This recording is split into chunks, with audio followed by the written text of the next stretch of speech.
ये हाथ में ये बाज क्यों है? ये बाज जो है ये शक्ति का प्रतीक है, और ये शक्ति जब हमारे हाथ में होती है तो जो शब्द निकलते हैं वो बाज की गति से निकलते हैं और बिल्कुल निशाने पे हिट करते हैं, जैसे मैं डेट बता के भविष्यवाणी। आपसे बात कर्म पर भी करूंगा, आपसे बात भाग्य पर भी करूंगा जी। आपसे बात लोक परलोक पर भी करूंगा, पाताल की भी बात होगी, आकाश की भी बात होगी। देखिए, लोग बहुत डरते हैं मेरी भविष्यवाणियों को सुन करके कि हाँ कुछ टूटा है मतलब शुभ होगा। कहते हैं कांच का टूटना शुभ होता है, सेरेमिक का टूटना शुभ होता है।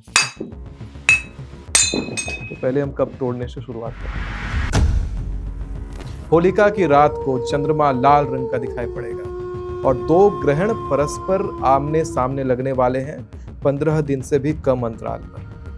महाभारत का भीष्म पर्व कहता है कि अगर इतने कम अंतराल पर ग्रहण लग रहा है मतलब दुनिया की आधी आबादी को खतरा है। एग्जैक्ट मैं आपको डेट बताता हूँ कि 20 मार्च से 18 अप्रैल इस समय से उत्पात शुरू हो जाएंगे। मैं ये देखिए यहाँ पे रक्त से ही शुरुआत हुआ है। भारतीय टीम कैसा परफॉर्म करेगी और क्या ये परफॉर्मेंस वहां तक जाएगी कि हम विश्व कप विजेता हो जाएं?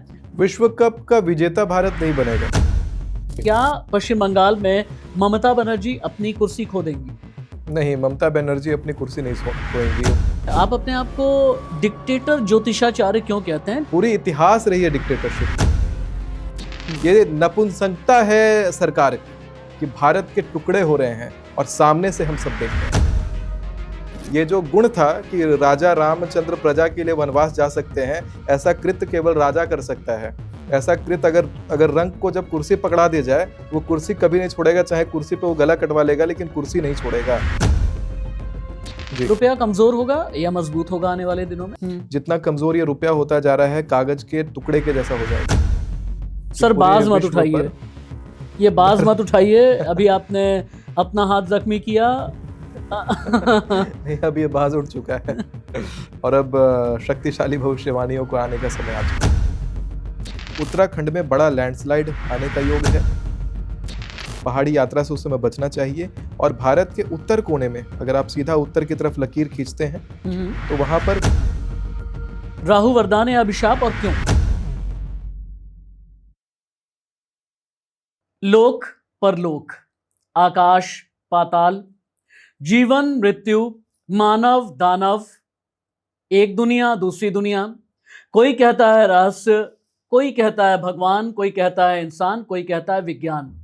इन्हीं शब्दों के बीच हमारी और आपकी जिंदगी रची और बसी रह जाती है ना, कभी झूली, कभी अटकी और कभी लटकी। आपको लग रहा होगा कितनी रहस्यमयी बात मैं कर रहा हूं। नमस्ते, मैं आपका राष्ट्रवादी राशिद।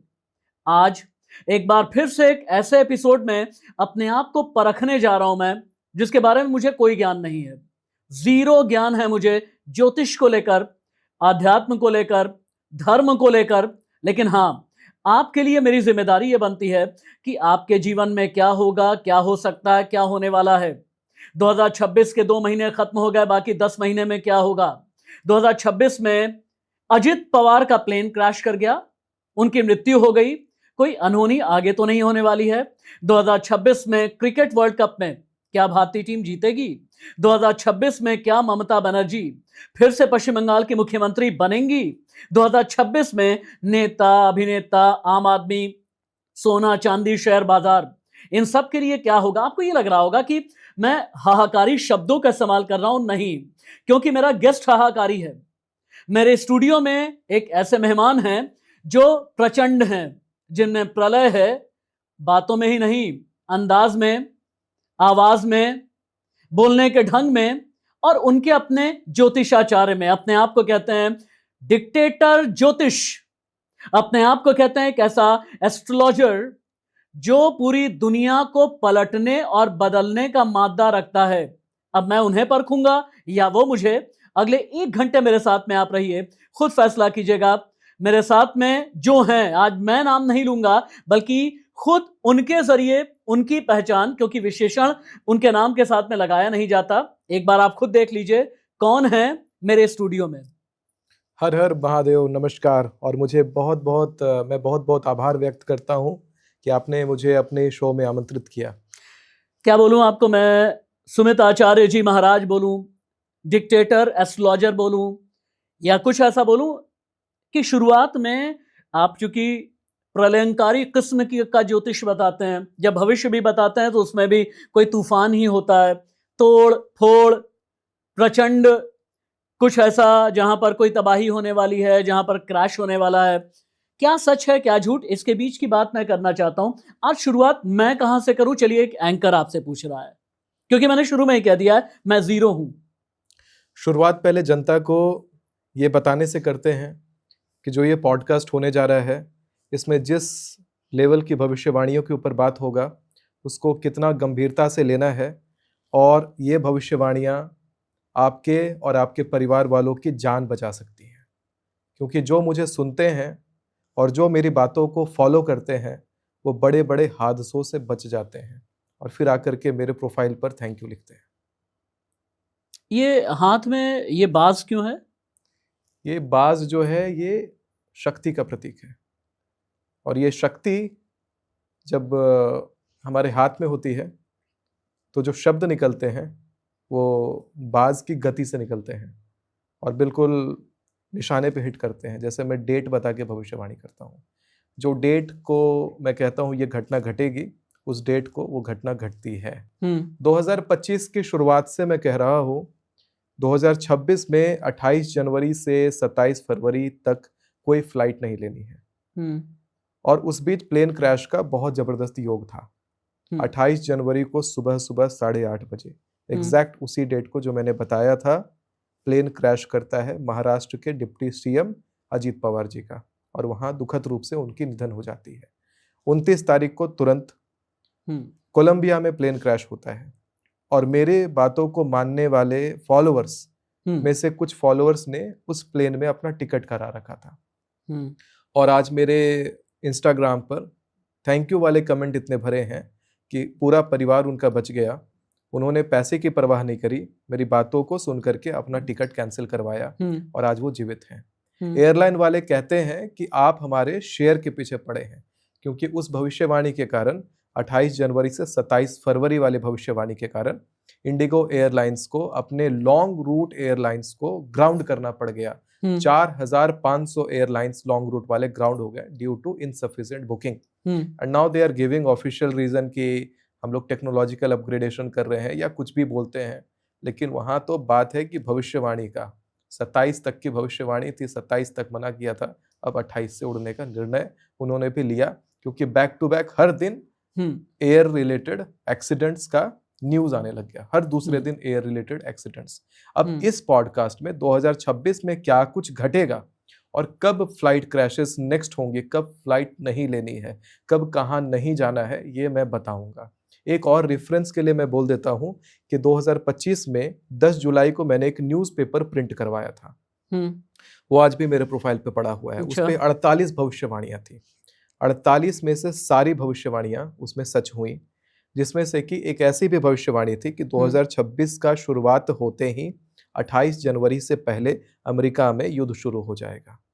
और वही होता है, 3 जनवरी 2026 को अमेरिका बिना रीजन वेनेजुएला के ऊपर हमला कर देता है। अब मुझे ये बताइए, जनवरी फरवरी तो गुजर चुका है, बाकी 10 महीने को लेकर के मैं आपसे एक एक करके बात करूंगा जी। आपसे बात कर्म पर भी करूंगा, आपसे बात भाग्य पर भी करूंगा जी। आपसे बात लोक परलोक पर भी करूंगा, पाताल की भी बात होगी, आकाश की भी बात होगी। हर रहस्य से मैं पर्दा उठाना चाहता हूं, और इस पॉडकास्ट में आपके पिछले जितने भी इंटरव्यूज हैं उनसे कुछ अलग करने की मेरी कोशिश होगी। पहला तो मैं यही समझना चाहता हूं, एक बार बहुत जल्दी हम लोग ये समझ लेते हैं कि मार्च को लेकर के आपकी, मार्च 2026 को लेकर के आपकी बड़ी भविष्यवाणियां क्या है, तब जब मार्च 2026 में होली का त्योहार भी है। देखिए, लोग बहुत डरते हैं मेरी भविष्यवाणियों को सुन करके, कहते हैं कुछ शुभ हो जाए, और शुभ तब होता है जब कुछ टूटता है। तो पहले तोड़ने से शुरुआत करते हैं ताकि लोगों को लगे, ये कप है, इसमें मैंने अभी कॉफी पिया था, लोगों को लगे कि हाँ कुछ टूटा है मतलब शुभ होगा। कहते हैं कांच का टूटना शुभ होता है, सेरेमिक का टूटना शुभ होता है। तो पहले हम कप तोड़ने से शुरुआत करते हैं, यानी डिक्टेटर ज्योतिषाचार्य का ये अंदाज है। ये अंदाज है। बेसिकली क्या है कि इस बार जो आपने मार्च का क्वेश्चन करा है, मार्च में कुछ बड़ा खराब योग दिखाई पड़ता है। होलिका की रात को चंद्रमा लाल रंग का दिखाई पड़ेगा और दो ग्रहण परस्पर आमने सामने लगने वाले हैं 15 दिन से भी कम अंतराल पर। महाभारत का भीष्म पर्व कहता है कि अगर इतने कम अंतराल पर ग्रहण लग रहा है मतलब दुनिया की आधी आबादी को खतरा है। महाभारत के समय भी ऐसा ही हुआ था, प्रलयंकारी युद्ध हुआ था और इतना बड़ा युद्ध हुआ था कि दुनिया की आधी आबादी खत्म हो गई थी। तो ये महाभारत में हुआ था और इसी प्रकार से 2026 में भी योग दिखाई पड़ता है। 2026 में एग्जैक्ट मैं आपको डेट बताता हूं कि 20 मार्च से 18 अप्रैल इस समय से उत्पात शुरू हो जाएंगे। थोड़ा लग गया कब का। अच्छा, हम हाँ। कोशिश ये करते हैं थीम अगर हो सके तो एक बैंडेड या फिर नहीं बैंडेड कोई- नहीं चाहिए होगा, थोड़ा सा ये ना, मतलब मैं थोड़ा पाउज लेकर के इसको ऐसे कर लूंगा तो कॉटन कब है का या लग गया? टिश्यू पेपर है क्या? टिश्यू टिश्यू पे पेपर, चलेगा। हाँ टिश्यू पे टिश्यूज। ये ज्यादा शार्प था। यानी डिक्टेटर ज्योतिषाचार्य में ताकत कुछ ज्यादा ही है और ये फोर्स और एनर्जी ये बताने के लिए काफी है। और मैंने अपना कैमरा ऑफ भी नहीं किया ताकि कोई ये ना सोचे Blooper में कि आएगा। ताकि कोई ये ना सोचे कि कुछ भी स्क्रिप्टेड था। कहते हैं कि एक ज्योतिषाचार्य अगर कोई बात कर रहा है और अपने अलग अंदाज में कर रहा है तो इसके जरिए कुछ इंडिकेशंस देने की कोशिश है। और यहाँ पर इंडिकेशंस ये देना चाह रहे हैं सुमित आचार्य जी महाराज कि हाँ कुछ बड़ा होने वाला है मार्च में और आगे अप्रैल से लेकर के दिसंबर तक की भी बात होगी। आपका जो रक्त है ये भी कोई संकेत दे रहा है क्या? देखिए संकेत तो है ही है कि 2026 में जिस तरह की घटनाएं घटने का भविष्यफल दिखाई पड़ता है वो बहुत डराता है। और जब मैंने भी ये देखा तो मुझे भी डर लगा कि 2026 में इतना कुछ घटने वाला है, क्योंकि 2025 में जब शुरुआत में मैंने कहा था, 6 जनवरी को मैंने कहा था कि 900 लोग अग्नि में झुलस करके मरने का योग आता है। अच्छा। और 2026 में सामूहिक घटनाएं घटी हैं, चाहे अहमदाबाद का प्लेन क्रैश हो, चाहे जयपुर में राजस्थान में लगा हुआ आग हो, ऐसे पहलगाम का हमला हो, अग्निकांड से ही, अग्नि ही कहीं ना कहीं स्रोत रहा। बुलेट भी चलता है तो अग्नि कहीं ना कहीं स्रोत रहता है। अग्निकांड से बहुत भारी मात्रा में 900 क्या 1000 का आंकड़ा क्रॉस कर गया पिछले साल, सामूहिक वाला। छोटे छोटे डेथ्स नहीं बता रहा हूँ, सामूहिक तरीके से। और उस प्रकार से 2026 में 1500 का आंकड़ा क्रॉस करता हुआ दिखाई पड़ता है। अच्छा, आपने ये जो मार्च एंड से लेकर के कितनी कौन सी तारीख बताई थी मार्च की? 28 मार्च में अगर देखा जाए तो 20 मार्च से लेकर के 18 अप्रैल 20 मार्च से लेकर के 18 अप्रैल। आपने कहा कि बहुत उत्पात होने वाला है पूरी दुनिया में। बहुत उत्पात है। तो ये उत्पात भारत में या फिर एशियाई महाद्वीप में या फिर अमेरिका, वेनेजुएला, ग्रीस, कहां पर होने वाला है? मैं 7 बातें बताता हूँ। अच्छा। 20 मार्च से 18 अप्रैल भारत में राज्य सत्ता परिवर्तन होता हुआ दिखाई पड़ता है। किसी राज्य का सत्ता पलट होता हुआ 20 मार्च से 18 अप्रैल के बीच में दिखाई पड़ता है।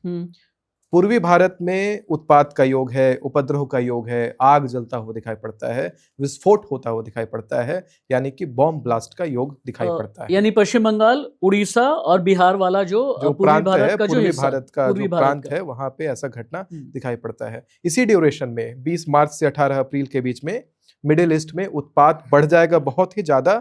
सोना चांदी अचानक से गति पकड़ेगा। अच्छा। तो सोना चांदी के ऊपर लोग निवेश करना अभी छोड़ रहे हैं कि सोना चांदी डाउन हो रहा है। ये डाउन नहीं होगा, अचानक से फिर गति ये अपनी पकड़ लेगा। हाँ। अभी ये थोड़ा सा समझिए कि रिकॉइल है, इसके बाद जब ये छूटेगा तो धनुष की तरह आगे जाएगा। और शेयर मार्केट में उछाल आने वाला है। जो शेयर मार्केट में इन्वेस्ट करते हैं 18 अप्रैल से पहले एग्जिट करेंगे। शेयर मार्केट में उछाल आएगा लेकिन उसके बाद तुरंत गिरेगा। 18 अप्रैल तक इन्वेस्ट कर सकते हैं, उसके बाद एग्जिट कर लेना है। जो लोग नशीले पदार्थों में काम करते हैं, जैसे कि चाय, कॉफी, तंबाकू, सिगरेट, इन चीजों में एक्सपोर्ट इंपोर्ट ऐसा कुछ काम करते हैं, भारी भारी कंटेनर में इन्वेस्टमेंट करते हैं, थोड़ा सा संभल जाए। इस अवधि में इस तरह का इन्वेस्टमेंट करने से बचना है। इस प्रकार से ये दिखाई पड़ता है। साल का जो शुरुआती पहला महीना है विक्रम संवत के अनुसार, यानी 20 मार्च से 18 अप्रैल के बीच का। ठीक इसके बाद जब 18 अप्रैल से 16 मई का ड्यूरेशन आएगा, उत्पात वहां से शुरू हो रहा है, क्योंकि होलिका की रात को जैसा मैंने बोला कि चंद्रमा लाल रंग का होगा और भीष्म पर्व के अनुसार बहुत हिंसक योग बनाता है। दुनिया की आबादी को बहुत जबरदस्त खतरा होता है, जगह जगह रक्तपात होता है। रक्तपात होता है का एक बहुत बड़ा उदाहरण है कि जो हमने अभी कब से रिलेटेड ये कार्य करा, उसमें ये देखिए यहाँ पे से ही शुरुआत हुआ है। तो लगता है इस बार माता काली को ये रक्त समर्पित है मेरा, कि माँ भगवती ने किसी प्रकार का आशीर्वाद दिया कि ये जो पॉडकास्ट है ये बहुत ही ज़्यादा वायरल है और लोगों के बीच में ये जाएगा और कई लोगों की जिंदगियां बचाएगा। तो इस प्रकार से मैं इसको समर्पित करता हूं। तो मैं कहता हूं कि 18 अप्रैल से 16 मई के बीच में जेल से संबंधित कोई बहुत बड़ा तांडव होने वाला है। कोई बड़ा जेल ब्रेक का योग है या जेल में किसी प्रकार का तांडव भारत के अंदर, भारत में अच्छा होने का योग है। इंपोर्ट एक्सपोर्ट का नया नियम आएगा और भारत की इकोनॉमी उस समय मजबूत होगी। अच्छा, लेकिन बैंक्स पे बड़ा खतरा है। मैं जनता से यही कहता हूं कि मार्च, अप्रैल और मई ये 3 महीने बैंकों से अपने पैसे विड्रॉ कर लें, सोना और चांदी में निवेश कर दें। बैंकों में पैसा रखना खतरा से खाली नहीं है। अगर बैंक में भारी पैसे आपने रखे हैं उसको निकालें और सोना में कन्वर्ट करके भले आप बैंक के लॉकर में रख दें, लेकिन बैंक के जो कहते हैं करेंसी वाला जो पैसा है उसमें ना पड़े रहने दें, क्योंकि वॉर लाइक सिचुएशन या जो इंटरनेशनल जियोपॉलिटिक्स का भी जो हालत है उसमें भी बैंक रिलेटेड क्राइसिस होने का योग आता है। और ये इस तरह की क्राइसिस जब आती है तो देश की जनता में भुखमरी आने लग जाती है, बहुत ज्यादा नुकसान होने लग जाता है। मैं जियोपॉलिटिकल टेंशंस में बिल्कुल कैटेगोरिक आगे एक करके बात करूंगा, लेकिन चूंकि जब मार्च पर मैं रुकता हूं ना, तो फरवरी से शुरू हुआ T20 विश्व कप। जी, मेरे देश में एक बहुत बड़ी आबादी सुमित आचार्य जी महाराज से ये जानना चाहती है कि भारत कैसा परफॉर्म करेगा, सूर्य कुमार यादव की कैप्टनसी कैसी रहेगी, भारत की परफॉर्मेंस में क्या वाकई हमारे पास में विश्व कप आएगा या फिर नहीं। तब जबकि विवाद इतना हुआ था, बांग्लादेश की टीम बाहर हुई थी क्योंकि हमने मुस्तफिजुर रहमान को वापस लौटा दिया था, फिर पाकिस्तान ने कहा मैच नहीं खेलेंगे, फिर आईसीसी का प्रेशर हुआ, इतनी बातें हुई। भारतीय टीम कैसा परफॉर्म करेगी और क्या ये परफॉर्मेंस वहां तक जाएगी कि हम विश्व कप विजेता हो जाएं या फिर फाइनल स्टेज तक पहुंच जाएं? आपकी भविष्यवाणी क्या कहती है? विश्व कप का विजेता भारत नहीं बनेगा, लेकिन जो पहला मैच आपने बोला है, जो पहला आपने, मैं मैच नहीं देखता, लेकिन आपने जो पहला वर्णन किया मैच का जो भी है उसमें भारत जीतेगा। अच्छा, हाँ, लेकिन विश्व कप नहीं लेके आएगा इस बार भारत। अच्छा, ये आपको कब होने वाला है विश्व कप? शुरू हो गया है, विश्व कप शुरू हो गया है। और मेन कब होगा? 15 फरवरी की डेट है जब भारत पाकिस्तान का मैच होना है, और उसके बाद फिर धीरे धीरे करके फिर मार्च तक ये पूरा टूर्नामेंट चलेगा। अच्छा, तो ये हम लोग प्रिडिक्शन आज कर रहे हैं 10 फरवरी 2025 और इसका मेन डिक्लेरेशन कौन से महीने में आएगा? मार्च में। मार्च में आएगा।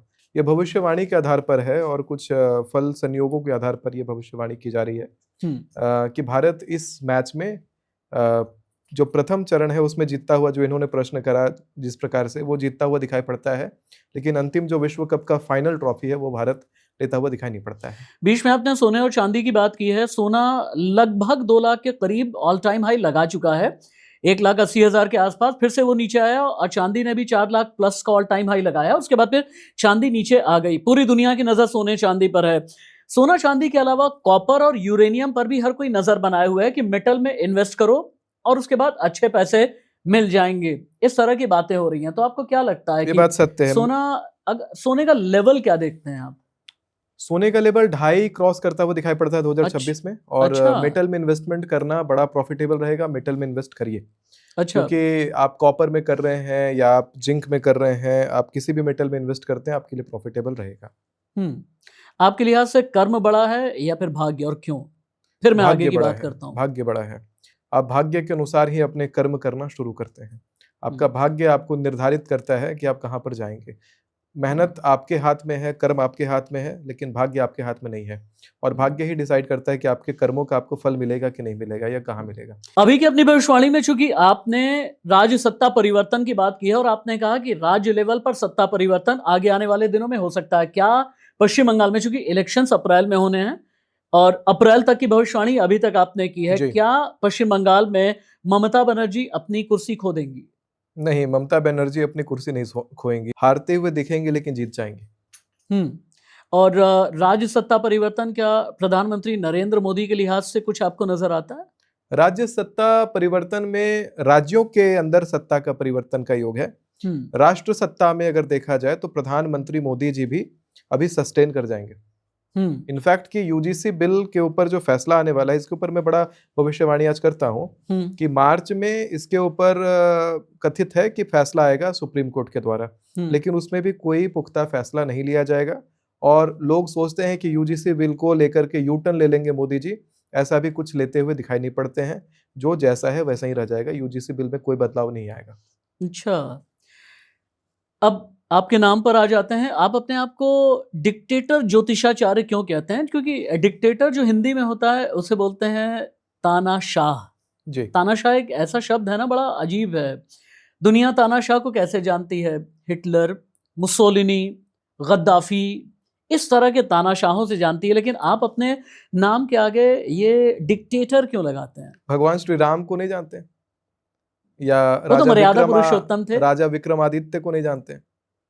आज डेमोक्रेसी के मात्र 100 वर्ष ठीक से हुए नहीं है, लोग बहुत कंफर्टेबल हो गए हैं डेमोक्रेसी को लेकर के। मैं थोड़ा सा इसके ऊपर बोल देता हूं कि डेमोक्रेसी में ये जो 5-5 साल का सरकार लाने का सिस्टम है, लोग बहुत भर के खर्चा करते हैं सरकार में आने के लिए, और उस खर्चे को रिकवर करना, चाहे उनके अंदर की इच्छा ना रहे, उनकी फैमिली वाले इतना प्रेशर देंगे उनके ऊपर, उनके पार्टी वाले प्रेशर देंगे कि वो खर्चा रिकवर करो, तो पहला मोटिव होता है कि सरकार पकड़ते ही, कुर्सी पकड़ते ही अपना जो खर्चा हुआ है उसको रिकवर करें।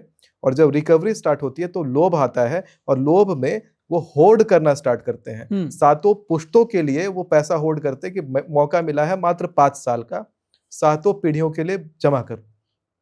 तो वो लूटने आते हैं, वो यहाँ राज करने नहीं आते, शासन चलाने नहीं आते, लूटने आते हैं। शासन तभी चलता है जब एक व्यक्ति जब बैठता है और पता रहता है कि हाँ, ये सत्ता हमारी है, हमारे हाथ से नहीं जाएगी, कंटेंटफुल है वहां पे पूरी तरह से, और फिर वो विस्तार का सोचते हैं। पूरी इतिहास रही है डिक्टेटरशिप की।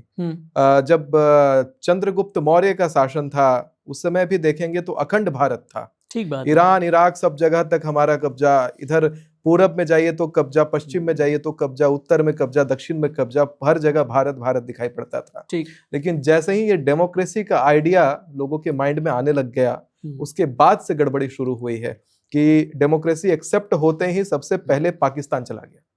जमीन, इतना बड़ा जमीन, भारत का उपजाऊ जमीन, बढ़िया जमीन चला गया। विभाजन हुआ, टूट गया भारत। उसके बाद तुरंत बांग्लादेश टूट गया, अभी कश्मीर टूट गया, और इसके बाद भी डिमांड्स हैं कि भारत के टुकड़े होंगे। लोग भारत को और तोड़ना चाहते हैं। क्या इस दिन के लिए हमारे पूर्वजों ने हमारी जमीन को बचाया था?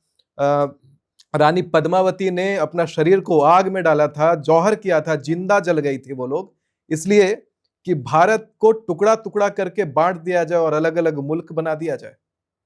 ये नपुंसकता है सरकार की कि भारत के टुकड़े हो रहे हैं और सामने से हम सब देख रहे हैं। ये जनता की नपुंसकता है कि जनता भी इसे देख रही है और प्रेज कर रही है कि हम बहुत अच्छे शासन तंत्र के अंदर में काम कर रहे हैं। ये रंक कभी राजा नहीं बन सकता।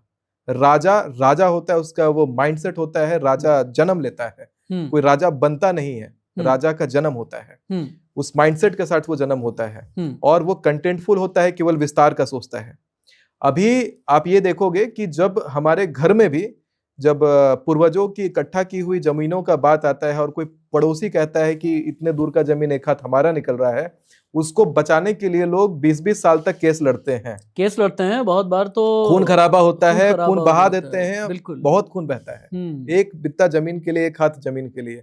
यहाँ पूरा पूरा देश चला जा रहा है और लोग खुशी मनाते हैं कि happy Republic day, happy independence day. कौन सा इंडिपेंडेंस हुआ? हमने अपना जमीन खोया है और बड़ा खुशी से जमीन दे दिया है कि वह इंडिपेंडेंट नेशन। आज देश के जो सबसे पॉपुलर, सबसे यंग ज्योतिषाचार्य हैं, वो ये कहना चाहते हैं कि मैं डेमोक्रेसी के फेवर में नहीं हूं और इसीलिए मैं अपने नाम के आगे डिक्टेटर ज्योतिषाचार्य लगाता हूं, है ना? भारत में इसके पीछे का कारण कुछ और है, मैं आपको समझाऊंगा।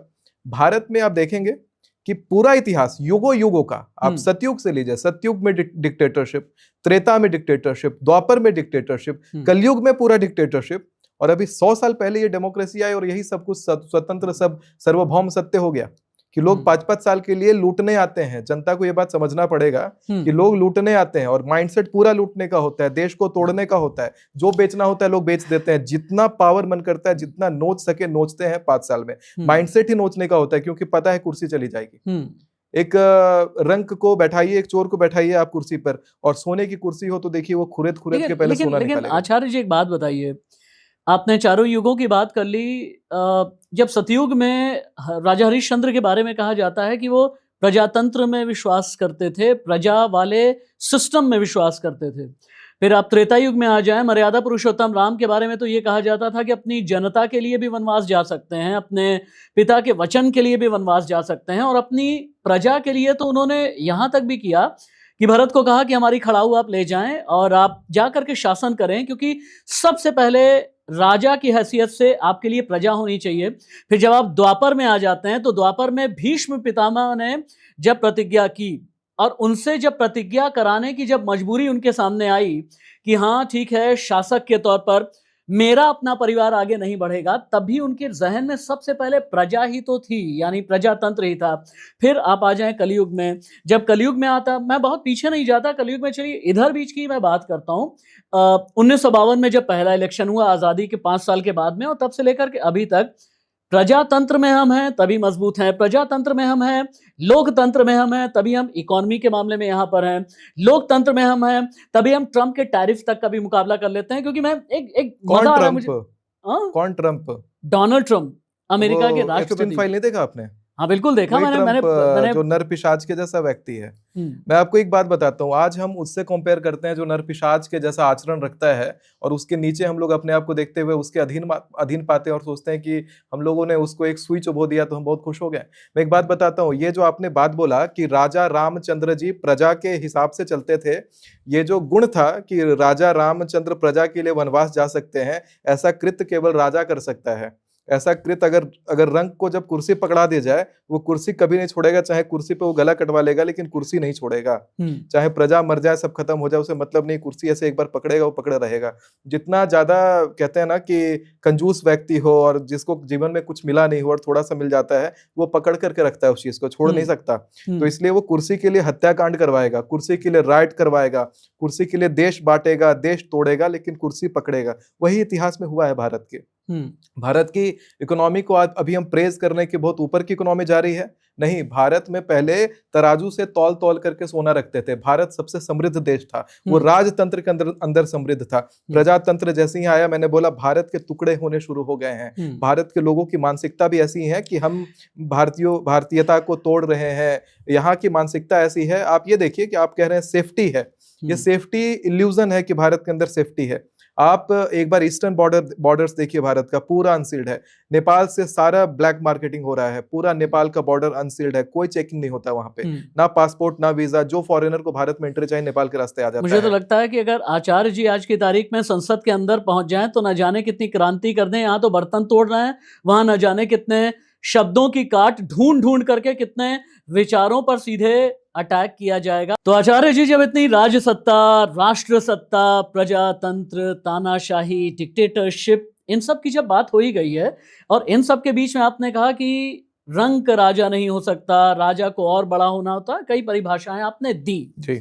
अब मैं आपकी अपनी विद्या पर आ जाता हूं, जिसे लेकर के शुरू में मैंने कहा कि मैं एकदम शून्य हूं, मैं एकदम जीरो हूं, अज्ञानी हूं पूरी तरह से। क्या कुंडली के में ये लिखा होता है कि कोई राजा रंक बन सकता है, या रंक भी राजा बन सकता है, अमीर गरीब हो जाता है, गरीब भी अमीर हो जाता है, ऐसा कुछ कुंडली में लिखा होता है? हमारे यहाँ एक बड़ी विशेषता होती है। मेरे से बहुत सारे पॉलिटिशियंस बहुत अटैच रहते हैं, भारत के बड़े पॉलिटिशियंस अटैच रहते हैं। इसके पीछे का कारण है कि जब लोग हमारे पास बुकिंग बनाते हैं तो केवल अपना नाम लिखते हैं, या कोई फेक नाम लिखेंगे, अपने नाम के कुछ अक्षर डाल करके, नंबर रहेगा, कोई भी नंबर हो सकता है जिससे उस व्यक्ति से बात होती है, और उनका डेट ऑफ बर्थ रहेगा। कॉल हमारे यहाँ से जब उनको जाती है उनकी बुकिंग बनने के बाद, तो उनको अपना परिचय देने की जरूरत नहीं पड़ती, परिचय हमारे यहाँ से दे दिया जाता है कि आप पॉलिटिशियन हैं। अच्छा। तब उनका जमीर हिलता है। उसके बाद सीधा मेरी टिकट्स होती हैं और मैं सीधा उनके पास होता हूँ। तो ये जो चीज है, ये कुंडली, ये व्यक्ति के बारे में पूरा विवरण दे देती है कि राजा कौन है, रंक कौन है। अच्छा। आप किसी प्यून का या कोई ड्राइवर का मेरे सामने कुंडली या डेट ऑफ बर्थ जस्ट ला के रखिए, सामने पता लग अच्छा, जाएगा जल्दी कि वो एक बार ये भी बता दें, क्योंकि एक राजा ऐसा है जो इस वक्त बड़ा परेशान है। उस राजा का नाम है अनिल अंबानी। जी, जानते हैं ना आप? जी हाँ। उन्हें लेकर के आपका विचार क्या है? क्या होगा 2026 में? अनिल अंबानी जी की कुंडली तो मैंने स्टडी नहीं करी है, लेकिन अभी ऑफ द कैमरा जब हम बात कर रहे थे, तो आपके हाव-भाव से मैंने आपको कहा था कि आपको काल सर्प दोष है कुंडली में। बिल्कुल कहा था। मैं और स्वीकार उसके लिए मुझे करूँगा। कुंडली देखने की आवश्यकता नहीं पड़ी। हुँ, जो बात कुंडली देख करके आप पूरे व्यक्ति का पूरा जीवन एक बार में समझ सकते हैं कि वो कैसा व्यक्ति है, हुँ, किस सिचुएशन में क्या एक्ट करने वाला है, बोलने में कैसा है, तार्किक क्षमता उसका कैसा है। हुँ। आपके केंद्र में बृहस्पति है, जो मैंने कुंडली खोलने से पहले वो भी कहा था। और बिल्कुल कहा जो था। जिसके केंद्र में बृहस्पति उच्च का भाव में बैठे या कर्क में जाकर के बैठे, उसे तर्क में लोग नहीं हरा सकते। उसके पास हर बात का तर्क होता है, हर बात के पीछे एक पॉइंट आ जाएगा। कहते हैं बृहस्पति के समान बुद्धि होना, तार्किक क्षमता होना, ये बृहस्पति ही करवाता है जब वो केंद्र में बिल्कुल ऊपर बैठेगा। अच्छा, मैं फिर से आ जाता हूँ, चूँकि भारत पर्व, तीज, त्योहार का देश है और आचार्य जी, होली को 2 त्योहार हमारे ऐसे हैं जब ये कहा जाता है कि वहाँ पर तंत्र, मंत्र, जादू टोना ऐसी चीज़ें भी चला करती हैं। एक होली और दूसरा दिवाली। जी, चूँकि होली आ रही है, होली का दहन भी होगा, होली खेली भी जाएगी और होली खेलने के अलग-अलग संस्कार हैं हमारे। मैं संस्कार इसलिए कहता हूँ क्योंकि भारत बहुत ही खूबसूरत देश है। कहीं पर लठमार होली होती है, कहीं पर फूलों की होली होती है। अभी देखें ना, कुछ दिन पहले दिल्ली में, जहाँ पर निज़ामुद्दीन में किस तरह से वसंत पंचमी मनाई जाती है गेंदे के फूल से, ठीक उसी तरह से होली भी अलग-अलग तरह से खेली जाती है। इस बार की होली देश के लिए क्या लेकर के आ रही है? और साथ ही ये भी बताएँ, होली में किन-किन चीज़ों से बच के या फिर डर करके रहना चाहिए? देखिए मूल रूप से अग्नि पंचक योग हुँ, के साथ होलिका के रात को चंद्र ग्रहण लग रहा है अच्छा। और सूर्य ग्रहण लग रहा है। हुँ, सूर्य ग्रहण परस्पर लगेगा, बस ये सूर्य ग्रहण और चंद्र ग्रहण में ज़्यादा दूरी नहीं है। हुँ, और विध्वंसकारी योग लाएगा, क्योंकि जो साल का शुरुआत हुआ जनवरी 2025, ये कन्या लग्न को लेकर के शुरू हुआ था हुँ, और जनवरी में ही तुरंत पंचग्रही राजयोग का निर्माण हुआ था, हुँ, मैनिफेस्टेशन का योग। और जब मैनिफेस्टेशन का योग चल रहा था उस समय दुनिया में युद्ध हो रहा था। हुँ, इसके फलस्वरूप अगले आने वाले 5 साल हर जगह युद्ध ही दिखाई देने वाला है। मैंने अच्छा। शुरुआत में ही कहा था कि जो भी आप करेंगे 4 दिनों के भीतर, जो भी आप देखेंगे वही मैनिफेस्ट होगा। अगले आने वाले 5 साल तक वही आपके जीवन में घूमने वाला है। अच्छा। पूरे विश्व में इस बार यही घूमेगा हुँ, 5 साल तक। अच्छा। इसमें कुछ बहुत महत्वपूर्ण डेट्स आए हैं जो इसी से इस घटना से ट्रेस होकर के आए हैं। ये डेट्स हैं 18 अप्रैल से 16 मई में चीन, रूस और मंगोल का जो सेगमेंट है वहाँ पे बहुत शक्तिशाली भूकंप आएगा, जनक्षति होगी। और उत्तराखंड में बड़ा लैंडस्लाइड आने का योग है। पहाड़ी यात्रा से उस समय बचना चाहिए। और भारत के उत्तर कोने में अगर आप सीधा उत्तर की तरफ लकीर खींचते हैं हुँ, हुँ, तो वहाँ पर कजाकिस्तान, उज़्बेकिस्तान, तुर्कमेनिस्तान, किर्गिज़स्तान और तजिकिस्तान कंट्रीज़ हैं। हुँ, वहाँ हुँ, पर करेंसी कोलैप्स का योग आता है और पाकिस्तान में अचानक महँगाई बढ़ती है, मिडिल ईस्ट में सत्ता परिवर्तन होता है और काफ़ी सारी उपद्रवकारी घटनाएँ जो हैं दिखाई पड़ती हैं, प्राकृतिक आपदा से भी और जन आपदा से आपने भी। आपने करेंसी कोलैप्स की बात की है और जब करेंसी की बात है तो मैं अपनी करेंसी पर भी बात कर लूँ। हाल के दिनों में रुपया बहुत कमज़ोर हुआ, थोड़ा-सा बीच-बीच में कभी रिकवर होता नज़र आता है, लेकिन ये बात सच है कि डॉलर का भाव अगर ₹90 के ऊपर चला जाए तो ये रुपए की वाक़ई कमज़ोरी है। जी, रुपया कमज़ोर होगा या मज़बूत होगा आने वाले दिनों में? रुपया भी कमज़ोर होगा। इसीलिए मैंने जनता को कहा है कि गोल्ड और सिल्वर में इन्वेस्ट करिए। हुँ, जितना कमज़ोर ये रुपया होता जा रहा है, कागज़ के टुकड़े के जैसा हो जाएगा। गवर्नमेंट को इसके ऊपर स्ट्रिक्ट एक्शन लेना होगा। गवर्नमेंट तभी स्ट्रिक्ट एक्शन लेगी जब पूरी जनता स्ट्रिक्ट एक्शन लेना शुरू करेगी। हुँ, गोल्ड और सिल्वर बैंक में पैसे रखो ही मत। विदेशी बैंकों को भागने दो, अच्छा। क्योंकि भारत के खिलाफ विदेशी बैंकों का जो पैसा है वो प्रयोग होगा। हुँ, क्योंकि अभी आप देखेंगे यूरोप के अंदर, हुँ, एक मैं खास डेट बताता हूँ, उस समय गृह युद्ध शुरू होने वाला है। अच्छा। और वो जो डेट है, मैंने सारी चीज़ें निकाल रखी हैं कि 13 अगस्त से लेकर के 11 सितंबर 2026 में यूरोप के अंदर मल्टीपल यूरोपियन कंट्रीज आपस में टकरा रही होंगी, हुँ, लड़ हुँ, रही होंगी। वहाँ पर मिसाइल्स छूटेंगी, बंदूकें चलेंगी, बहुत कुछ हो रहा होगा।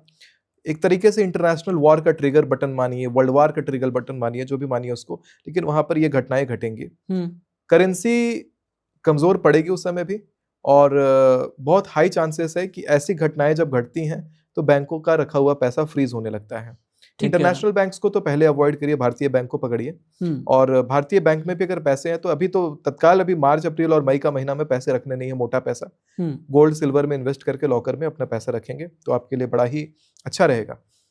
साथ में भारत में 13 अगस्त से 11 सितंबर के बीच में ही भारत में किसी प्रसिद्ध व्यक्ति का निधन होगा और जम्मू कश्मीर, उत्तराखंड, हिमाचल प्रदेश में बादल फटेगा और बहुत ज्यादा सैलाब, जन को क्षति होगी। ये जो अभी आपने कहा है कि किसी बहुत ही पॉपुलर शख्स का निधन होगा, नेता, अभिनेता, क्रिकेटर, सेलिब्रिटी, इसमें सेलिब्रिटी का योग है, लेकिन पॉलिटिशियन वाला जो योग है निधन का वो थोड़ा अलग है। 16 जून से 14 जुलाई के बीच में पॉलिटिशियन ट्रेवल कर रहे होंगे फ्लाइट में और वो फ्लाइट क्रैश करेगी। अच्छा, जनता से भी यही अनुरोध है कि 16 जून से 14 जुलाई के बीच में अपने एयर टिकट्स कैंसिल कर दें। अच्छा, नहीं ट्रेवल करें। हर 2 दिन पे इस महीने आपको कोई ना कोई फ्लाइट रिलेटेड एक्सीडेंट देखने के लिए मिलेगा।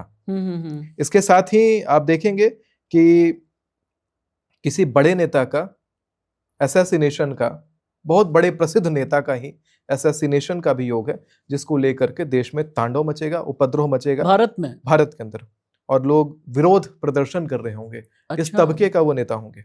अच्छा, असैसिनेशन का योग है। और फ्लाइट क्रैश वाला जो योग है, इस वीडियो को अपने अपने फैमिली ग्रुप्स में भेजिएगा ताकि कोई आपके परिवार में अगर फ्लाइट ले रहा है, फ्लाइट ना ले, रिस्की है। अभी में भी मैंने जैसा बोला था फ्लाइट लेने से मना किया था, इस बार फिर से इस साल 3 ऐसे महीने हैं फ्लाइट नहीं लेना है। अजित पवार का निधन हो गया प्लेन क्रैश में। उनके चाचा जी की तबीयत नहीं ठीक है, शरद पवार जी की तबीयत नहीं ठीक है, हॉस्पिटल में एडमिट हैं जी। उन्हें लेकर के कुछ बता सकते हैं, कब तक रिकवर हो जाएंगे आगे? 1 to 9 में एक नंबर बोलिए रैंडम, जो सबसे पहले मन में आया। 3। अभी कोई रिकवरी का चांस नहीं दिखाई पड़ता है, शायद इसी तरीके से बीमार रहेंगे।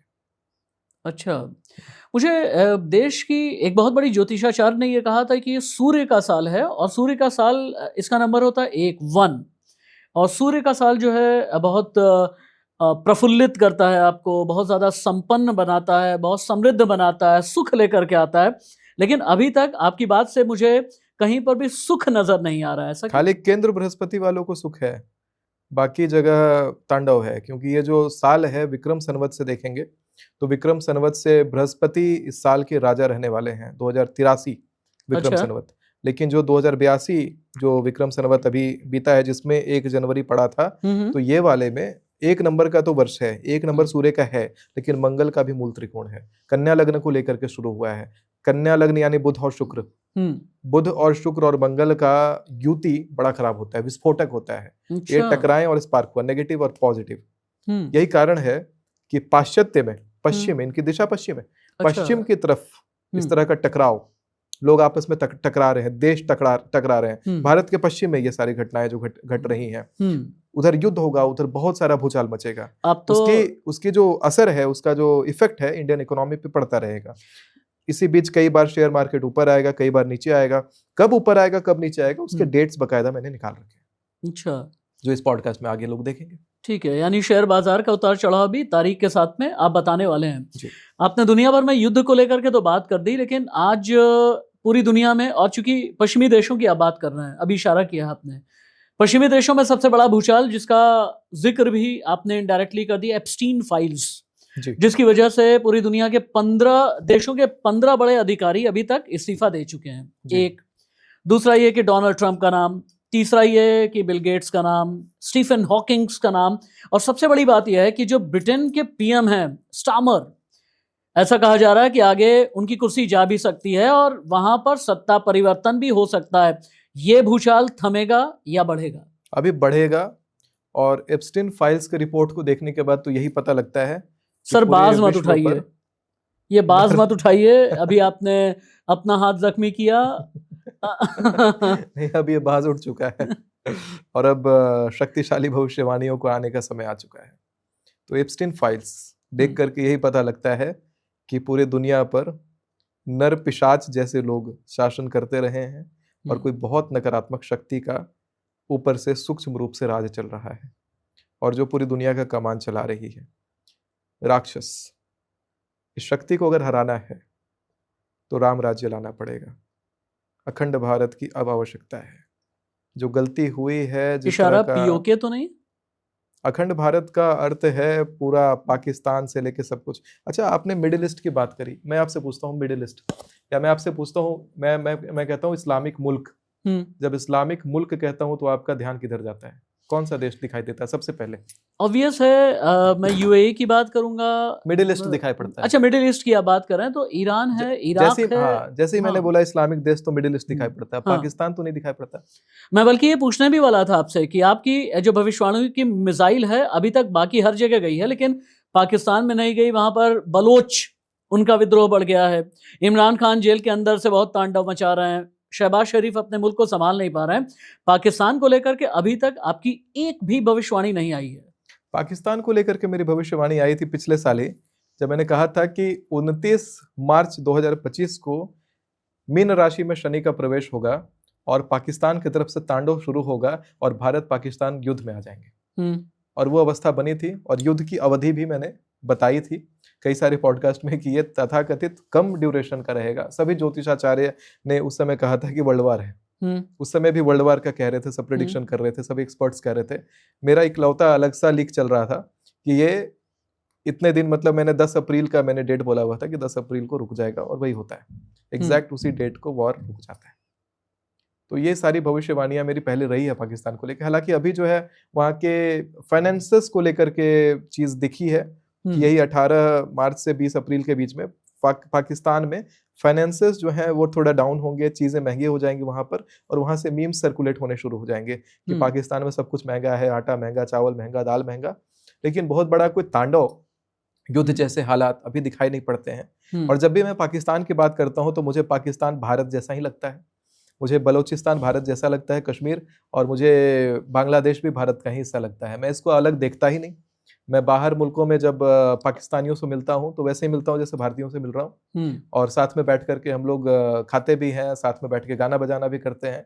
तो एक जरा भी वो भाव ही नहीं रहता। पॉलिटिक्स, वही कह रहा था कि पॉलिटिक्स तोड़ने का काम करता है। ठीक बात है। पॉलिटिशियंस ये बात करते हैं, हिंदू मुसलमान का मुद्दा उठाते हैं, बात करते हैं कि मुसलमानों का कब नाश होगा, या जो हिंदू तबके के पॉलिटिशियंस है। मैं तो ये कहता हूं कि किसी का भी कहीं विनाश हो रहा है तो वहां पर वही आपके अंदर का राक्षस बोल रहा है, क्योंकि विनाश करना, तोड़ना कहीं से भी राजधर्म नहीं है। स्वतंत्र रखना राजधर्म है। लोगों को स्वतंत्र रहना चाहिए। और आज आप एक सेक्शन का बात करते हैं, एक सेगमेंट का बात करते हैं। आने वाले समय में जब आप हिंदूफिकेशन भी कर देते हैं सब कुछ का, तो भी क्या होगा कि वहां पर कास्टिज्म में लड़ेंगे लोग। कास्टिज्म भी खत्म कर देते हैं तो वहां पर एक छोटा सा, मैं चाय पीता हूं, आप कॉफी पियेंगे, उस पर लोग लड़ेंगे। हम कॉफी वाले एक साइड, हम चाय वाले एक साइड, और दोनों के इंटरेस्ट और दोनों की चीजों को लेकर लड़ाई होगा।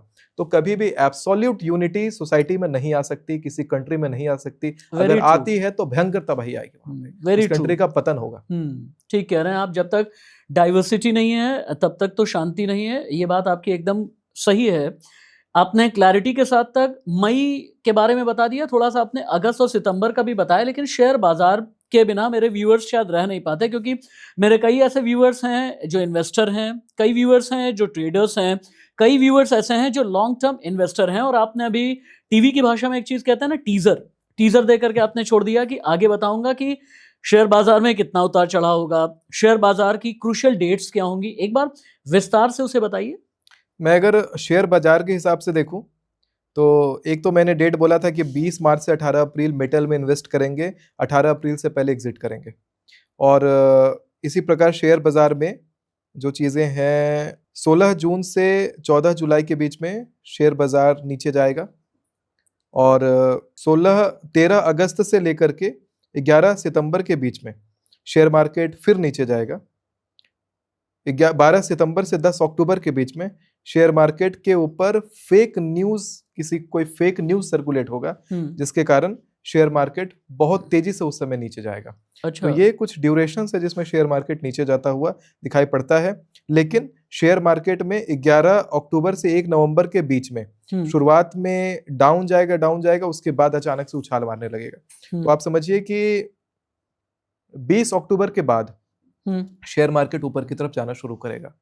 और फिर ये पूरा 2026 का जो ड्यूरेशन है उसमें शेयर मार्केट ऊपर की तरफ ट्रेंड करेगा, वो धीरे धीरे ऊपर ही बढ़ेगा।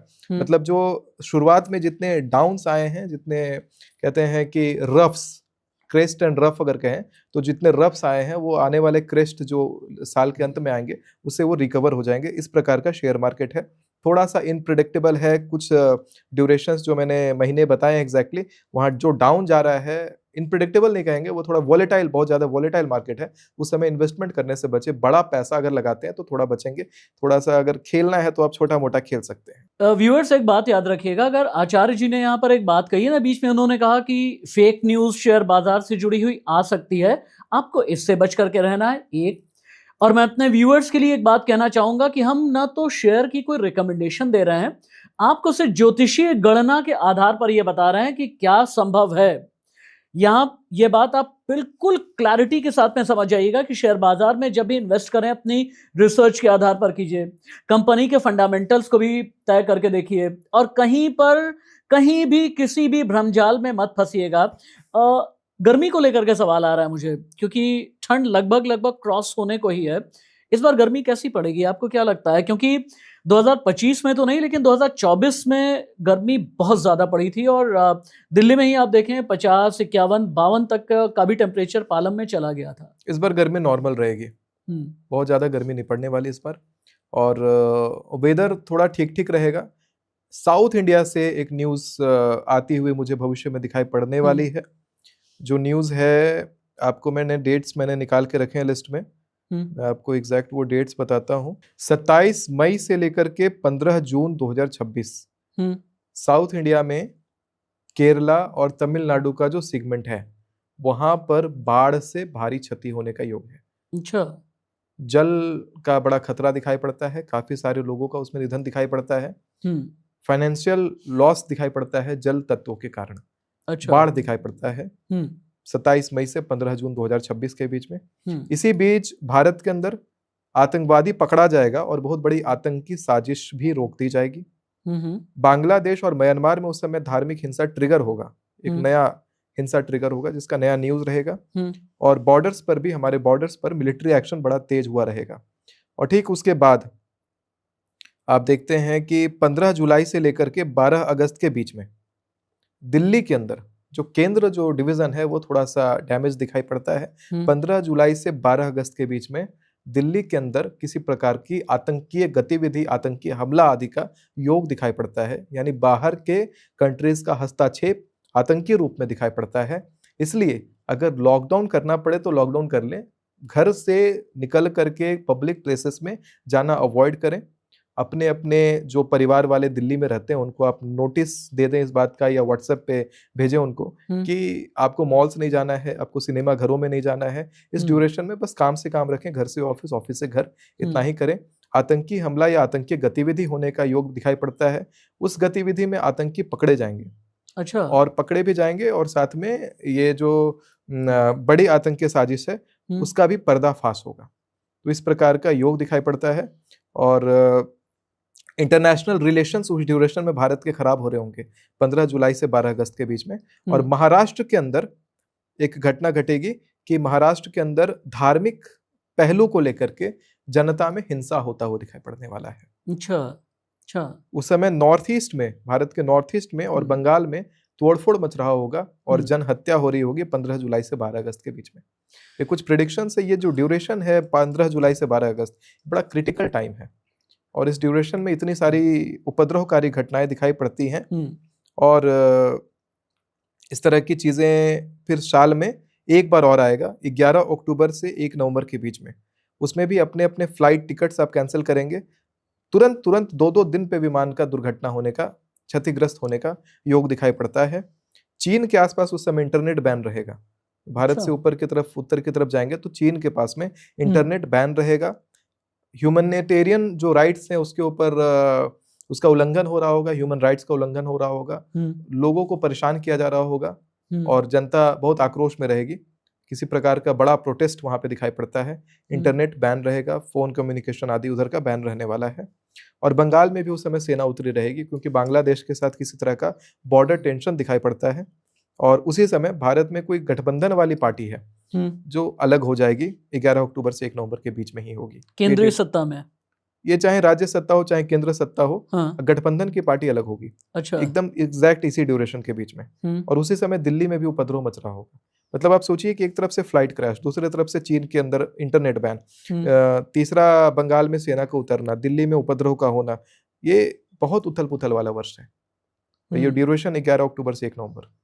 अच्छा, चूंकि 2026 को लेकर के आपने बहुत डराने वाली भविष्यवाणियां की हुई हैं, अगर 12 राशि के जातक लेकर के मैं चलूं तो किस राशि के जातक के लिए चुनौती सबसे ज्यादा है?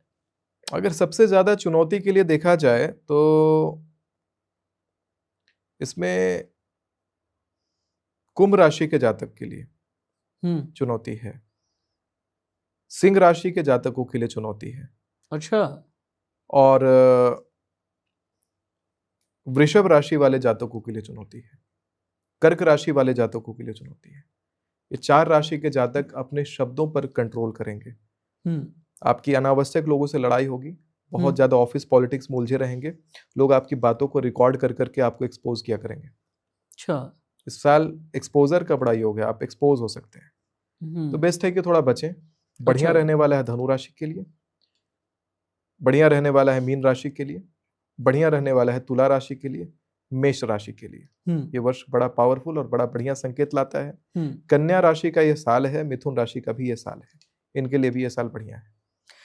जो मैंने सोशल मीडिया पर फ्लोट किया कि मैं आज सुमित आचार्य जी महाराज का इंटरव्यू करने के लिए जा रहा हूं, तो बहुत से लोगों ने ये कहा कि एक बार आपके जरिए ये पूछा तो जाए कि क्या कुंडली में भी ये लिखा होता है कि किसकी कुंडली में नौकरी है, किसकी कुंडली में बिजनेस है, कोई नौकरी से बिजनेस में आ जाएगा, ये सब कुंडली में इसका वर्णन होता है? निश्चित होता है। जिसकी कुंडली में राज योग होता है, कुंडली में बुद्धादित्य योग होता है, कुंडली में बलवान शुभ ग्रह केंद्र में होते हैं, कुंडली में दशम में सूर्य का बैठना, बहुत सारी चीज परिचायक होती है कि व्यक्ति बिजनेसमैन होगा, कि व्यक्ति जॉब में रहेगा तो अपर ग्रेड के जॉब में रहेगा कि लोअर ग्रेड का जॉब करेगा, सब कुंडली में होता है। बच्चा जन्म लेते ही आप उसका पूरा भविष्य सामने रख सकते हैं। अच्छा, अब कौन सा ऐसा ग्रह है जो इंसान को बहुत अचानक से अमीर बना देता है? क्योंकि मेरे कई ऐसे जानने वाले हैं जिन्होंने बड़ा संघर्ष देखा और 1 डेढ़ 2 साल के अंदर अंदर वो अच्छे खासे अपने वेल्थ क्रिएशन में बहुत ज़्यादा बढ़ गए। कोई स्टॉक मार्केट की वजह से, कोई अपने व्यापार की वजह से, कोई अपने इनोवेशन की वजह से, कोई स्टार्टअप की वजह से। तो कौन सा ऐसा ग्रह है जो आपका बहुत अच्छा दोस्त कहलाता है? राहु, बृहस्पति और शनि। लेकिन राहु केतु दोनों को लेकर के फिर ऐसी बातें क्यों कही जाती हैं कि नहीं राहु केतु कुंडली में नहीं होने चाहिए, कुछ ऐसा? कुंडली में तो राहु केतु रहेगा। अगर राहु कहते हैं राहु 10 में तो दुनिया वश में, राहु के 10वें भाव पे अगर दृष्टि पड़ती है तो दुनिया वश में रहती है उस व्यक्ति के, सब कुछ उसके कंट्रोल में रहता है। और साथ में अगर राहु आपका बलवान है, आने वाला भविष्य आपको राहु दिखा देता है, कई सारा संकेत आपको राहु दे देता है। बृहस्पति बलवान है तो आप बोलने में अच्छे हो जाएंगे, जैसे मैंने शुरू में बोला कि तार्किक क्षमता अच्छी हो जाएगी। आपका सूर्य बलवान है तो सत्ता देने लग जाएगा, शनि बलवान है तो बहुत सारा जमीन देने लग जाएगा, बहुत सारे प्रॉपर्टी का अधिपत्य आपको बनाने लग जाएगा, बहुत सारे निर्णय लेने का ताकत आपको देने लग जाएगा, सरकार से आपको लाभ देने लग जाएगा। तो राहु, बृहस्पति और शनि अगर बहुत अच्छे होने लग गए तो आप समझिए कि आपके जीवन में जो भी जगह पर आप जाते हैं वहां पर आप विजय लेके आएंगे। या उसके लिए है कि यत्र यत्रैव गच्छति तत्र तत्रार्थ लाभश्च विजय सर्वकामिकः यम यम चिंतयते कामम तम तम प्राप्नोति निश्चितम। जो काम के बारे में सोचेंगे वो काम आपको प्राप्त हो जाएगा। अच्छा, कर्म और कुंडली के साथ में एक और भी चीज चलती है, किसी की नजर।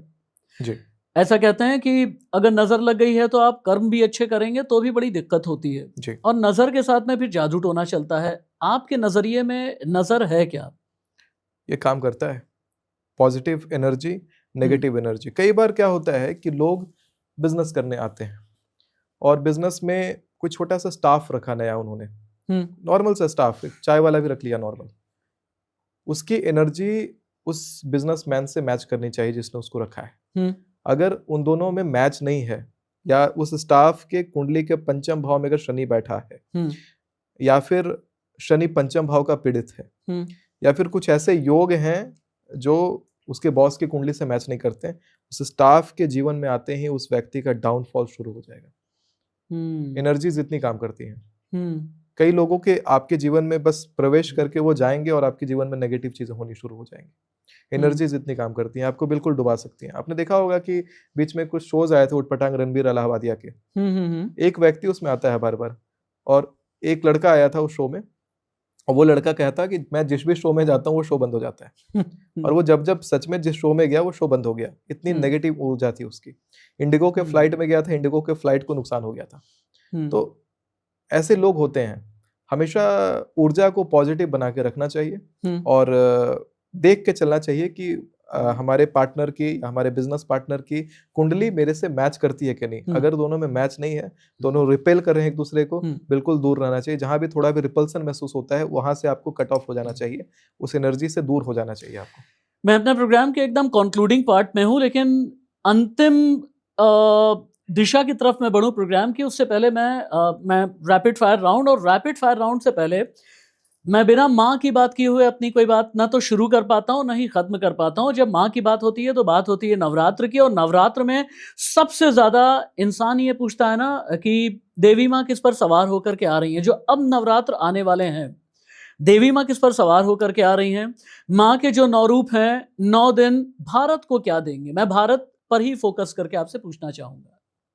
मैं माँ भगवती के 9 दिन के लिए एक स्पेसिफिक साधना उपाय बता देता हूँ जो आपके जीवन को पूर्णतः बदल देगा और दुनिया को देखने का नजरिया भी बदलेगा और माँ भगवती का आपको दर्शन करवा देगा। अगर ये पॉडकास्ट आज आप तक पहुंचा है, समझिए देवी की इच्छा थी। तो देवी की इच्छा के अनुसार मैं आपको बता रहा हूँ कि नवरात्रि में कहते हैं दुर्गा कवच में, प्रथमम शैलपुत्री च द्वितीयम ब्रह्मचारिणी तृतीयम चंद्रघंटेति कुष्मांडेति चतुर्थकम पंचमम स्कंदमातेति षष्ठम कात्यायनीति च सप्तमम कालरात्रिति महागौरीति चाष्टमम नवमम सिद्धिदात्री च नौ दुर्गा प्रकृतिता। आपको एक साधना करनी है। इससे करना क्या है कि नवरात्रि का पहला दिन प्रतिपदा को आपको एक ऐसी कन्या ढूंढनी है जो बिल्कुल छोटी हो, गोद में आने वाली कन्या, उसके पैर छू करके प्रणाम कर लेने हैं भगवती समझ करके। नवरात्रि के दूसरे दिन आपको कन्या कुमारी ढूंढना है, 13 वर्ष से कम की कन्या ढूंढना है, उसको पैर छू करके प्रणाम करना है। तीसरे दिन तृतीया को आपको एक ऐसी कन्या ढूंढना है जिसने जो अपनी किशोरावस्था में हो, 13 वर्ष से ऊपर हो, शादी ना हुआ हो, वैसी अविवाहित लड़की को आपको प्रणाम करना है पैर छू करके। भगवती का उसमें दर्शन पाते हुए ऐसा आपको कल्पना करना है उनमें भगवती हैं और दर्शन करके प्रणाम करना है। आपको अनुभव ही होने लग जाएगा ऐसा। नवरात्रि के चौथे दिन आपको कोई प्रेग्नेंट महिला को ढूंढना है या दिखाई दे तो उनको जाकर के भगवती के कुष्मांड स्वरूप को समझ करके प्रणाम कर लेना है। 5वें दिन ऐसी महिला को प्रणाम करना है, आपको पैर छू करके ढूंढना पड़ेगा आपको जिसके गोद में बच्चा हो छोटा सा, वैसी महिला को ढूंढना है। अगर मिल रही है, अगर प्रतिदिन वैसी महिला मिल रही है, समझिए देवी की कृपा है, देवी आपके साथ है, तो वैसे ढूंढ करके प्रणाम करना है।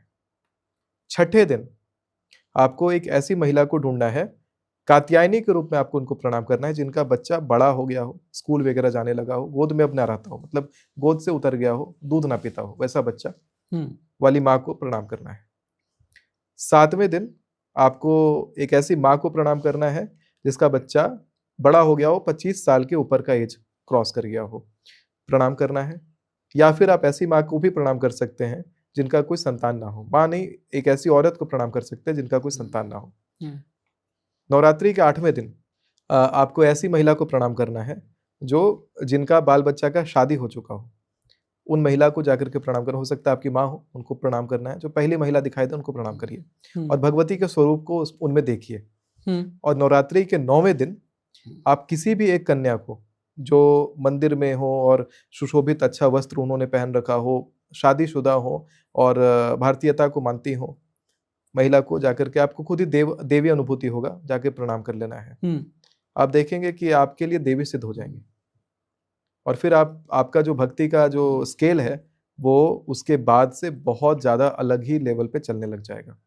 ये बहुत सबसे सरल साधना है। आप ऑफिस में भी काम करते हैं, आप कहीं भी काम करते हैं, ये वाली साधना आप कर सकते हैं। सबसे सरल भगवती की साधना यही है। ये मैंने आपके पॉडकास्ट के माध्यम से आज समझाया लोगों को। याद रखिएगा, साधना के साथ में आराधना है और आराधना के साथ में आराध्य है, और माँ से बड़ा आराध्य कोई नहीं। जिस माँ की बात आचार्य जी महाराज कर रहे थे, आचार्य जी महाराज, बड़ा मजा आया, बहुत ही आनंद आया, और आपकी बातें बड़ी सम्मोहित कर लेने वाली हैं। लेकिन जितनी बार भी आप बाज उठा रहे हैं, मुझे ऐसा लग रहा है मेरी तरफ ना दे मारें, क्योंकि आपकी गति बहुत जबरदस्त है और बहुत ज्यादा है। और इसी गति के साथ में मैं आपके साथ में एक रैपिड फायर खेलना चाहता हूँ।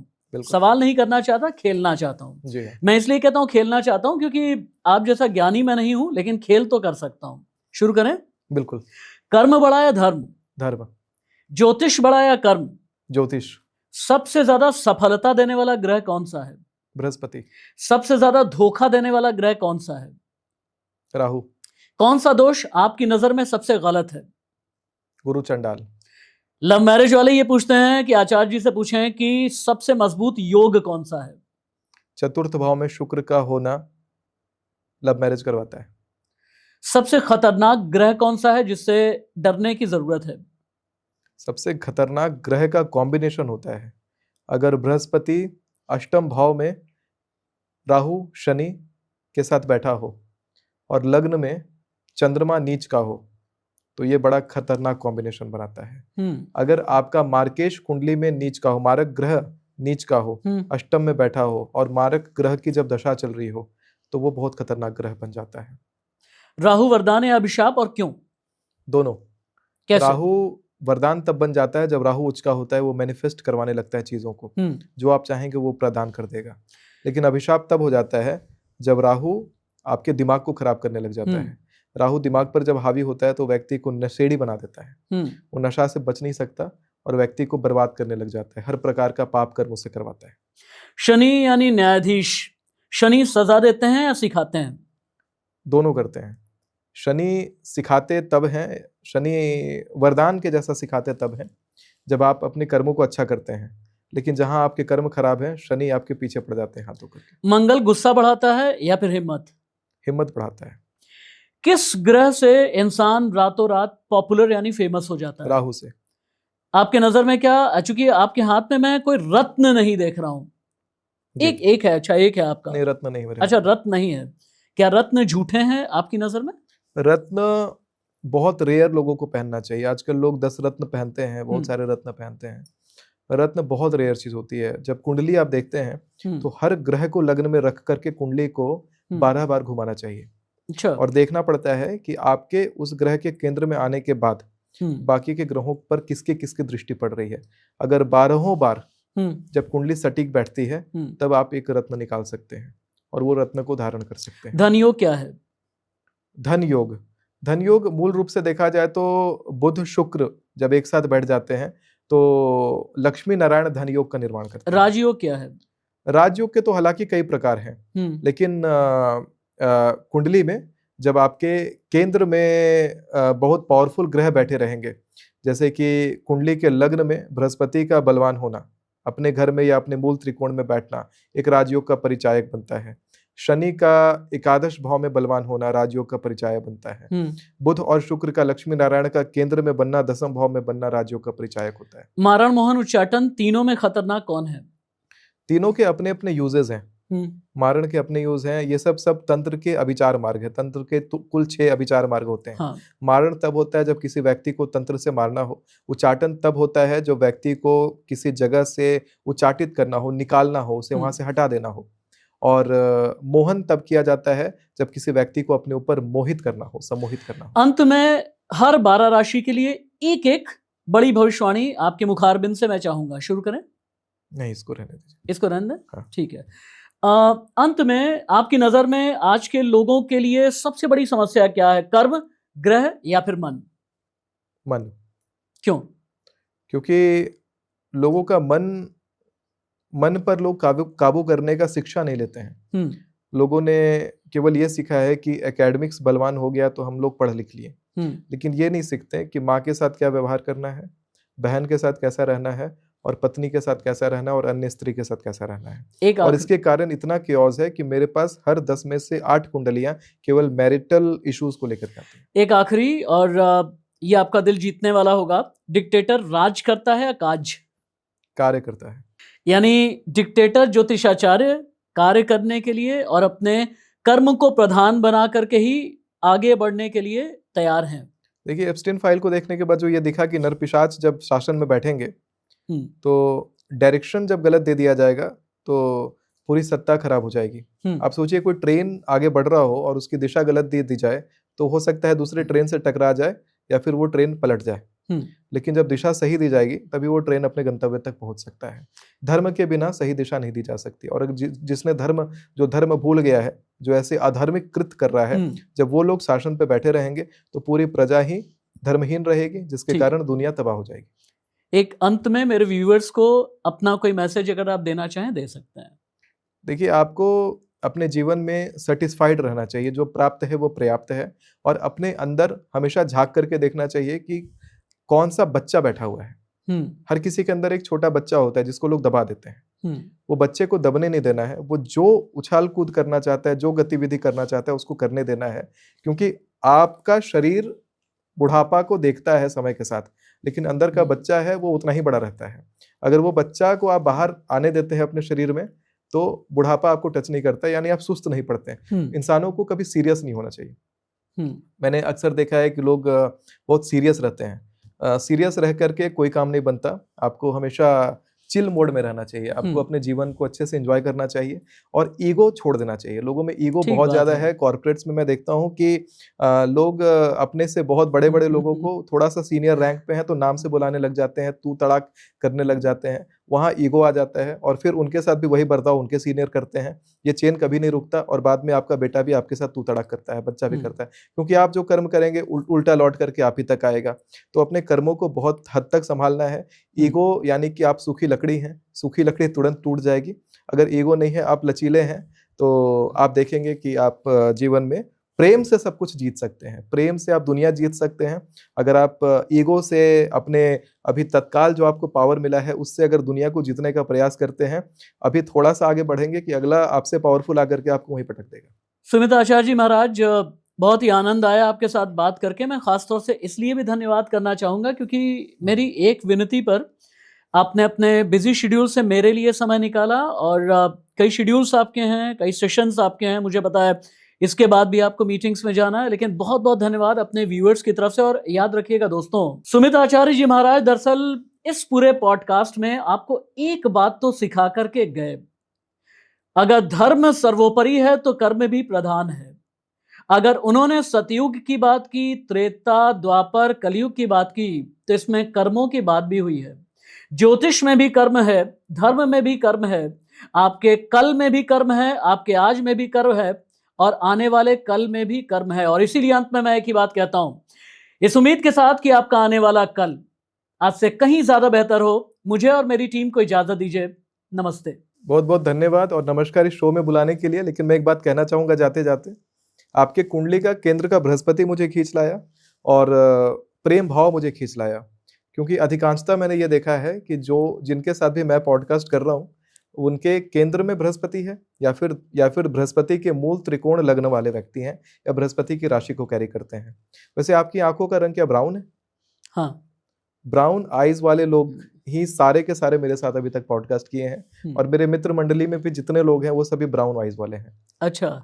ये कुछ ये कॉम्बिनेशन है जो टैली करता है हर बार। आप जितने भी पॉडकास्टर्स को पहले का भी देखेंगे उनसे भी पूछ सकते हैं, यही सब कॉम्बिनेशन उनके भी कुंडलियों में मैच करेगा।